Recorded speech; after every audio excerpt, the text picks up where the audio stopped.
Hello friends, myself Manoj, welcome to my channel. Friends, today we learn about the noun kinds यानी संज्ञा के भेद. There are 5 kinds of noun. संज्ञा के 5 भेद होते हैं. प्रॉपर नाउन यानी व्यक्तिवाचक संज्ञा, कॉमन नाउन यानी जातिवाचक संज्ञा, मटेरियल नाउन यानी पदार्थवाचक संज्ञा, कलेक्टिव नाउन यानी समूहवाचक संज्ञा, एब्स्ट्रैक्ट नाउन यानी भाववाचक संज्ञा. Noun is also classified as यानी नाउन को निम्न तरीके से भी बांटा जाता है. कॉमन ये काउंटेबल नाउन है यानी गणनीय संज्ञा, नॉन काउंटेबल नाउन या अनकाउंटेबल नाउन यानी अगणनीय संज्ञा. फर्स्ट आपका प्रॉपर नाउन यानी व्यक्तिवाचक संज्ञा. इसकी परिभाषा देख लेते हैं. क्या definition? Proper noun refers the name of a person, place or thing. यानी प्रॉपर नाउन यानी व्यक्तिवाचक संज्ञा उस संज्ञा को कहते हैं जो किसी पर्सन यानी व्यक्ति, प्लेस यानी स्थान, वस्तु यानी थिंग्स यानी किसी वस्तु का नाम बताता हो, उससे हम व्यक्तिवाचक संज्ञा कहते हैं. जैसे क्या एग्जाम्पल है, कशिश इज़ अ गुड गर्ल. ठीक है, कशिश क्या है? ये व्यक्तिवाचक संज्ञा यानी किसी व्यक्ति का नाम है, किसी पर्सन का नाम है. ठीक है, यानी कोई लड़की है या कोई लड़का, मतलब किसी का भी नाम हो तो उसके लिए जो वर्ड इस्तेमाल होता है या जो उसका नाम होता है उसको हम प्रॉपर नाउन कहते हैं. तो कशिश इज़ अ गुड गर्ल, तो इसमें जो है आपका कशिश क्या हो गया? प्रॉपर नाउन हो गया. नेक्स्ट एग्जांपल है, Delhi is a big city. तो अब क्या, एक सिटी का नाम क्या है? दिल्ली है. अब आपका दिल्ली हो गया, मुंबई हो गया, कोलकाता हो गया. ठीक है, तो ये सारे जो नाम हैं सिटी के नाम, तो जो इसलिए यह सारे नाम क्या कहलाते हैं? प्रॉपर नाउन कहलाते हैं. क्योंकि हम दिल्ली नाम बोलते ही हमें सिर्फ दिल्ली का लोकेशन याद आता है. ठीक है, क्योंकि प्रॉपर प्लेस है, हम किसी और जगह को दिल्ली नहीं कह सकते हैं. ठीक. नेक्स्ट एग्जांपल है, Russia is the largest country of the world. ठीक है, रशिया क्या है? दुनिया का सबसे बड़ा देश है. तो रशिया एक कंट्री का नाम है. ठीक है, ये किसी देश का नाम है रशिया. ठीक है, इसलिए क्या है? प्रॉपर नाउन है. नेक्स्ट क्या, Banaras Hindu university is a central university. अब ये क्या, किसी इंस्टीट्यूट का नाम है. ठीक है, यानी यह यूनिवर्सिटी है और ये नाम है. अब बनारस हिंदू यूनिवर्सिटी है, अलीगढ़ मुस्लिम यूनिवर्सिटी है, पूर्वांचल यूनिवर्सिटी है, इलाहाबाद यूनिवर्सिटी, मतलब जो भी ये इंस्टीट्यूट का नाम है. अब हमें जब बोलेंगे बनारस हिंदू यूनिवर्सिटी तो बनारस हिंदू यूनिवर्सिटी का ही लोकेशन याद आएगा, ना कि इलाहाबाद का. क्योंकि इलाहाबाद यूनिवर्सिटी का बोलेंगे तो उसका अपना प्लेस याद आएगा, मतलब उसका अलग है यानी सेपरेट है. तो यानी पर्सनल जो नाम होता है उसे हम प्रॉपर नाउन कहते हैं. ठीक, अब हम देखते हैं कॉमन नाउन यानी जातिवाचक संज्ञा. इसका डेफिनेशन है, a common noun is a noun referring a person, place or thing in a general. Usually you should write it with a capital letter only when it begins a sentence. मतलब जातिवाचक संज्ञा यानी common noun वह संज्ञा है जो हम common रूप से किसी व्यक्ति, स्थान या किसी वस्तु के लिए इस्तेमाल करते हैं. ऐसे शब्द जो किसी व्यक्ति, स्थान या वस्तु के लिए इस्तेमाल करते हैं उसको हम जातिवाचक संज्ञा या कॉमन नाउन कहते हैं. और यह अगर सेंटेंस के बीच में आता है तो स्मॉल लेटर से लिखा जाता है. अगर किसी सेंटेंस के शुरू में आए तो उसको हम कैपिटल लेटर से लिखते हैं. यानी जब सेंटेंस का पहला वर्ड हो ये कॉमन नाउन तो उसका फर्स्ट लेटर कैपिटल होगा, अन्यथा वो बीच में कहीं पे भी आएगा तो वो स्मॉल लेटर से ही लिखा जाएगा. अब क्या, इसके भी दो पार्ट्स होते हैं. There are 2 kinds of common noun. Common noun के भी 2 हिस्से होते हैं. एक क्या है, फर्स्ट काउंटेबल कॉमन नाउन यानी वह कॉमन नाउन जिसको हम गिन सकते हैं. This common noun can be counted, मतलब ऐसे कॉमन नाउन जिसको हम गिन सकते हैं या वो कॉमन नाउन जिसको गिना जा सकता है उसे हम काउंटेबल नाउन कहते हैं. एग्जाम्पल के थ्रू देख लेते हैं. The book is on the table. अब इसमें बुक क्या है? यह वस्तु है, इसको हम गिन सकते हैं. ये क्या है? कॉमन नाउन है. अब बुक में रामायण हो गया, महाभारत हो गया, अलग अलग बुक्स हैं, लेकिन हम सबके लिए एक शब्द इस्तेमाल कर सकते हैं, बुक. ठीक. अब टेबल है, टेबल भी क्या है? कॉमन नाउन है. अब टेबल छोटा होता है, बड़ा होता है, ठीक है। अब अलग अलग टेबल होता है, लेकिन सबके लिए हम एक शब्द इस्तेमाल कर लिए, टेबल, कॉमन हो गया वो, ठीक है, तो वो कॉमन नाउन हो गया। इसके अलावा जैसे बहुत सारे हैं, जैसे किसी व्यक्ति का नाम हो गया राम, श्याम, घनश्याम, तो अभी हैं सब क्या है, लड़के हैं, बॉय हैं, तो अगर हम व्यक्तिगत रूप से बुलाना होगा तो सबका नाम लेंगे, राम, श्याम, घनश्याम, ठीक है। तो अभी आपका हो जाएगा प्रॉपर नाउन, लेकिन हम सबके लिए कॉमन शब्द का इस्तेमाल करेंगे, लड़के, बॉय, तो अब वो किसी को भी बोल के हम बुला सकते हैं, तो ये कॉमन नाउन हो गया, ठीक है। अब नेक्स्ट है आपका अनकाउंटेबल नाउन, यानी सिंपल सी बात है, शब्द से क्लियर हो जा रहा है, यानी जिसको हम गिन नहीं सकते हैं, means this common noun can not be counted, ठीक है। यानी ऐसा कॉमन नाउन जिसको हम गिन नहीं सकते, उसे हम अनकाउंटेबल कॉमन नाउन कहते हैं। तो क्या है, जैसे एग्जांपल देख लेते हैं, सेव वाटर सेव लाइफ, तो जिसमें शब्द वाटर आया तो वाटर को हम काउंट नहीं कर सकते हैं, सिर्फ मेजर कर सकते हैं, माप सकते हैं, यानी यह कॉमन नाउन आपको बिल्कुल क्लियर हो जाएगा। यानी अनकाउंटेबल कॉमन नाउन जिसको हम गिन नहीं सकते हैं, सिर्फ माप सकते हैं, उसको हम अनकाउंटेबल कॉमन नाउन कहेंगे, और जिसको गिन सकते हैं उसे हम काउंटेबल कॉमन नाउन कहेंगे। अब आपका है मटेरियल नाउन, मीन्स पदार्थवाचक संज्ञा, ठीक है। ये तो शब्द से ही आपका क्लियर हो जा रहा है, डेफिनेशन इसका देख लेते हैं। A material noun is the name of metal or substance of which thing are made of, मतलब किसी धातु का नाम, ये क्या है, कॉमन, ये मटेरियल नाउन है, या कोई ऐसा चीज़ है, पदार्थ जिससे कोई चीज़ बनाई जाए रॉ मटेरियल के रूप में, पदार्थ के रूप में, उसको हम कॉमन नाउन कहते हैं, सॉरी मटेरियल नाउन कहते हैं। मटेरियल यानी सामान, कोई भी चीज़ है, ठीक है। जैसे एग्जांपल देख लेते हैं, this door is made of iron, अब यह डोर क्या है, बना किससे, लोहे से बना है, यानी डोर को बनाने के लिए लोहे का इस्तेमाल किया गया है, इसलिए यह दरवाज़ा क्या है, लोहे का बना है। तो इसमें जो आयरन शब्द आया, ये क्या है, मटेरियल हो गया, पदार्थ हो गया, तो ये हो गया मटेरियल नाउन। अब क्या, सिल्वर इज वाइट, सिल्वर चांदी क्या है, सफ़ेद होती है, तो अब चांदी क्या, एक धातु है, ठीक है, इसलिए यह क्या है, मटेरियल नाउन है। अब चांदी से बहुत सारी चीज़ें बनाए जा सकते हैं, ठीक है, उसके वायर भी बनाए जाते हैं, ठीक है, कॉपर वाले, ठीक है, और उसके बहुत सारे ऑर्नामेंट्स होते हैं, गहने होते हैं, ठीक। अब नेक्स्ट एग्जांपल देखते हैं, this chair is made of would, अब ये कुर्सी क्या, लकड़ी की बनाई गई है, वुड की बनाई गई है, ठीक है। तो अब वुड का जो मटेरियल रहा, वुड को बनाने के लिए जिस सामान का इस्तेमाल वो क्या था, वुड, तो ये वुड क्या हो गया, मटेरियल नाउन, यानी रॉ मटेरियल, यानी किसी भी वस्तु के निर्माण से पहले जो चीज़ होता है, जो फॉर्म होता है, या जो वस्तु होती है, उसे हम मटेरियल नाउन यानी पदार्थवाचक संज्ञा कहते हैं। नेक्स्ट है आपका कलेक्टिव नाउन, यानी समूहवाचक संज्ञा, ठीक है, इसका डेफिनेशन देख लेते हैं।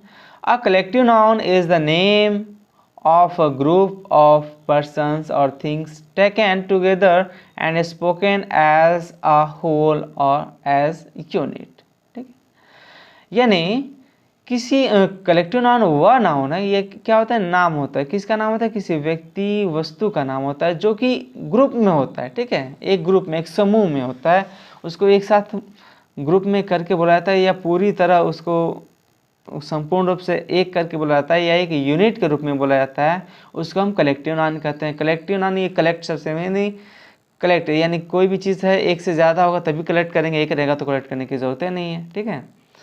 तो अब जैसे इसमें क्या है, वे एग्जांपल देख लेते हैं कि we study in class 12th, अब हम क्या कहते हैं, हम क्लास 12th में पढ़ते हैं, तो ये जो क्लास शब्द क्या है, ये कलेक्टिव है, ठीक है, क्योंकि क्लास में बहुत सारे लोग बच्चे होते हैं, तो उनको कलेक्ट कर दिया गया है, ठीक है। अब ये क्लास 12th है, अब इसमें बहुत सारे क्लासेज होती हैं, ठीक है, लेकिन उसको एक क्लास नाम दे दिया गया है, क्लास, ठीक है, 12th, तो ये क्या हो गया, कलेक्टिव नाउन हो गया, ये ग्रुप है, ठीक है। अब my team is playing well, मेरी टीम क्या है, अच्छा खेल रही है, तो ये टीम क्या है, टीम अकेला तो है नहीं, ये ग्रुप है, क्योंकि एक टीम में बहुत सारे प्लेयर होते हैं, ठीक है। तो अब बहुत सारे प्लेयर को अब अलग अलग न करके एक नाम दे दिया गया है, टीम, ठीक है, माई टीम, ठीक है। तो तो अब ये टीम है तो इसलिए क्या हो गया, कलेक्टिव नाउन हो गया। सिंपल से आपको क्लियर हो गया। Indian army is very strong. Indian army क्या, बहुत ही स्ट्रांग होती है, बहुत मजबूत होती है। तो अब आर्मी बहुत सारे सैनिक होते हैं इसमें, लेकिन सभी सैनिक को एक ग्रुप में नाम दे दिया गया क्या, आर्मी, ये हमारी क्या आर्मी है। तो ये क्या हो गया, कलेक्टिव नाउन हो गया। हमें उम्मीद है कलेक्टिव नाउन आपको समझ में आ गया होगा। अब आपका नेक्स्ट है एब्स्ट्रैक्ट नाउन, यानी भाववाचक संज्ञा, यानी ऐसी संज्ञा जिससे भाव प्रकट होता है। ठीक है, अब देख लेते हैं इसका एग्जांपल, डेफिनेशन पढ़ लेते हैं पहले इसका। क्या है, abstract noun is in general refers, sorry, abstract noun in general refers the name of quality, action और स्टेट। मतलब एब्स्ट्रैक्ट नाउन क्या है, भाववाचक संज्ञा क्या है, यह किसी क्वालिटी यानी गुण को के नाम को प्रेजेंट करता है, एक्शन यानी कोई एक्टिविटी है उसके नाम को प्रेजेंट करता है, या स्टेट यानी कोई स्थिति है, ठीक है, कंडीशन है, उसके नाम को प्रेजेंट करता है। ठीक है, एग्जांपल देख लेते हैं। क्या, honesty is the best policy. ठीक है, ईमानदारी क्या है, सबसे अच्छी नीति है। तो ईमानदारी एक क्या, स्टेट है। ठीक है, ये एक कंडीशन है, किसी व्यक्ति का भाव है। ठीक है, जिसको क्या करता है, वो प्रेजेंट करता है। ठीक है, यह क्वालिटी है ये ऑनेस्टी, जो कि किसी के भाव को प्रकट करता है। ठीक, और उसका एक नाम हो गया ऑनेस्टी। नेक्स्ट आपका प्रांशु इज यंग। प्रांशु क्या है, यंग है। ठीक है, तो अब यंग है, वो इसकी स्थिति बताती है। ठीक है, कि वह यंग है। तो यंग क्या, जवान, नवयुवक है। तो वो कंडीशन, उससे हम सिर्फ फील कर सकते हैं कि यह यंग है। ठीक है, या बूढ़ा है या बच्चा है, मतलब जो भी है, यह भाववाचक है, उसके भाव को हम देख सकते हैं, उसे हम सिर्फ फील कर सकते हैं। नेक्स्ट एग्जांपल क्या, poverty is the curse for people. ठीक है, पॉवर्टी मीन्स दरिद्रता, गरीबी, क्या यह एक कंडीशन है, स्थिति है। ठीक है, कि गरीबी है, उसे हम सिर्फ फील कर सकते हैं। ठीक है, अब दिखाना हो तो दिखा नहीं सकते कोई चीज़, ये नहीं, ये देखिए दरिद्रता है, पॉवर्टी है, यह गरीबी है। ठीक है, निर्धनता है, ऐसा दिखा नहीं सकते, सिर्फ महसूस कर सकते हैं कि यह पॉवर्टी है। उसी तरह कर्ज क्या, अभिशाप है। अब अभिशाप क्या है, वो भी हम फील कर सकते हैं, नहीं, यह अभिशाप है। ठीक, हम उसे दिखा नहीं सकते, एक वस्तु के रूप में वो नहीं है। ये सिर्फ क्या है, यानी भावनात्मक जो चीज़ें होती हैं, या हम अपने शब्दों में कह सकते हैं कि भावनात्मक नाम को या भावनात्मक कार्यों, गुण या स्थिति के नाम को हम भाववाचक संज्ञा कहते हैं, या एब्स्ट्रैक्ट नाउन कहते हैं। नेक्स्ट है आपका काउंटेबल नाउन, यानी गणनीय संज्ञा। ये आपका सेकेंड टाइप का है, यानी दूसरे आधार पे जो बांटा गया था उसके आधार पे है, countable noun and uncountable noun. ठीक है, यानी काउंटेबल नाउन का अब यहाँ पे देख लेते हैं definition. A countable noun is a noun with both a singular and a plural form and it names anything or anyone that one can count. ठीक है, यानी काउंटेबल नाउन उस नाउन को कहते हैं जो सिंगुलर फॉर्म में भी होता है, प्लूरल फॉर्म में भी होता है, दोनों फॉर्म में होता है। यानी ऐसा नाउन जिसका सिंगुलर भी हो और उसका प्लूरल भी बनाया जा सके। या किसी भी वस्तु या किसी भी चीज़ का नाम होता है जिसको हम गिन सकते हैं। ठीक है, काउंट कर सकते हैं, ऐसे नाउन को हम क्या कहेंगे, काउंटेबल नाउन, यानी गणनीय संज्ञा। जैसे क्या है, I bought a chair and a table. ठीक है, मैंने क्या, एक चेयर खरीदा और एक टेबल खरीदा। तो चेयर क्या है, इसको हम काउंट कर सकते हैं, गिन सकते हैं। टेबल भी है, देखिए टेबल भी आपका क्या है, काउंटेबल नाउन है, हम दोनों को गिन सकते हैं, इसलिए क्या ये काउंटेबल नाउन है। उसी तरह नेक्स्ट एग्जांपल में क्या है, वी हैव 10 बुक्स। अब 10 बुक्स, देखिए यहाँ पे 10 लिखा हुआ है, 10 यानी ये क्या है, काउंटिंग वाला वर्ड है ना। 10 हमने किया, 10 है, 20 है, 15, मतलब जो भी है उस बुक्स के नंबर को यानी संख्या को हम गिन सकते हैं। तो इसलिए बुक्स क्या हो गया, ये काउंटेबल नाउन हो गया। There are many classrooms in my school. मेरे स्कूल में बहुत सारे क्लासरूम्स थे, यानी कक्षाओं को भी हम यानी क्लासरूम्स को हम गिन सकते हैं और इस ठीक है। स्कूल शब्द है, स्कूल भी काउंटेबल नाउन है क्योंकि इसको भी हम गिन सकते हैं कि कितने स्कूल हैं हमारे क्षेत्र में, ठीक है, या हमारे ज़िले में या हमारे स्टेट में कितने स्कूल हैं, यानी जिसको हम गिन सकते हैं उसको हम काउंटेबल नाउन कहते हैं। ये आपका बहुत ही ईजी है, बहुत ही आसानी से आप इसको समझ सकते हैं और याद करना भी बहुत आसान है। जाहिर सी बात है, कोई भी चीज़ आपके सामने देखिए अगर वो गिन सकते हैं तो काउंटेबल नाउन, अगर उसे आप गिन नहीं सकते हैं उसे हम अनकाउंटेबल नाउन कहेंगे।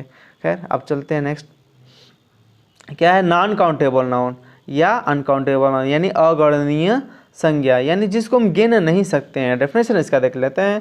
अ नॉन काउंटेबल नाउन और uncountable noun is a noun which does not have a plural form or which refers to something that one cannot usually count.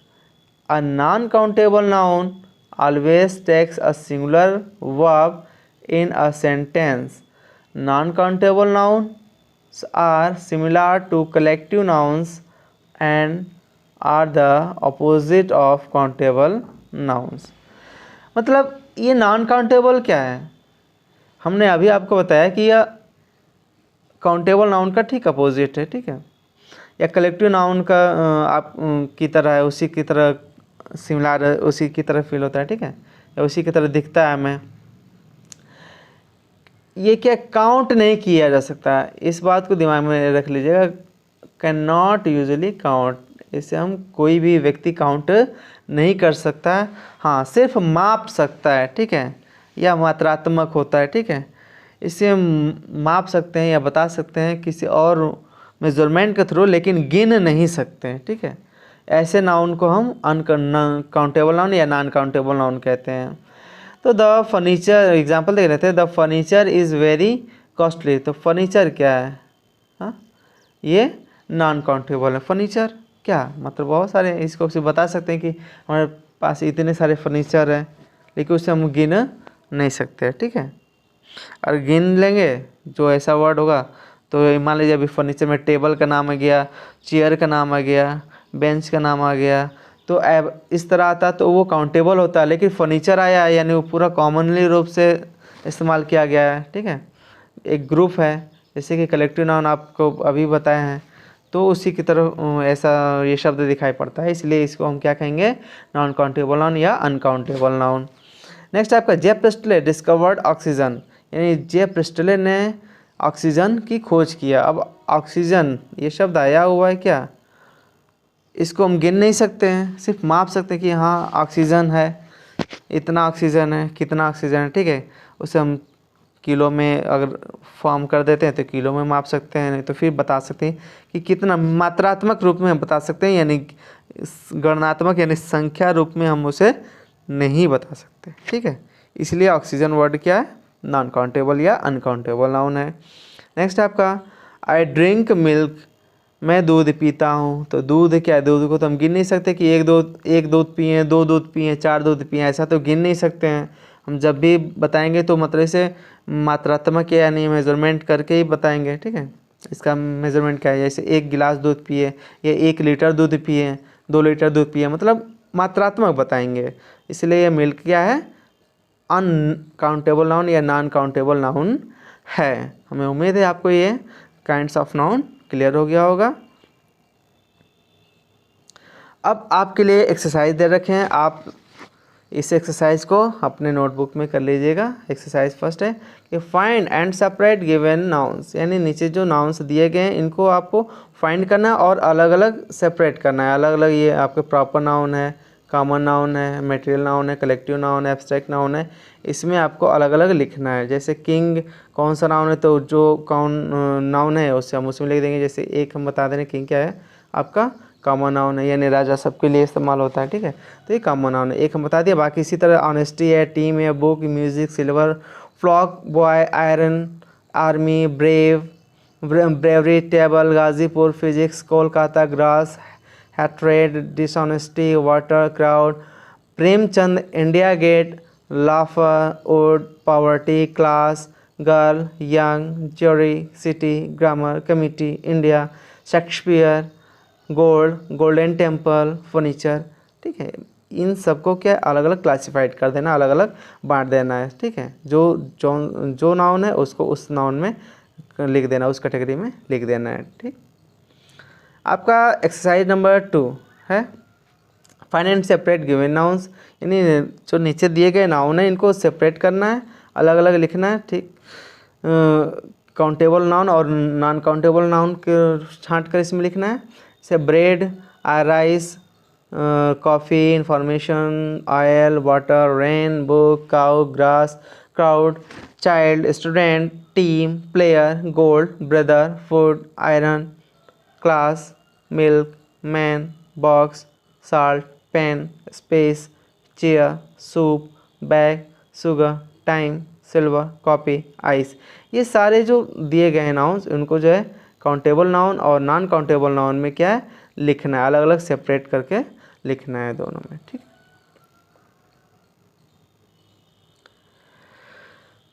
Okay friends, उम्मीद है आपको ये वीडियो अच्छी लगी होगी। Thanks for watching this video. Good bye.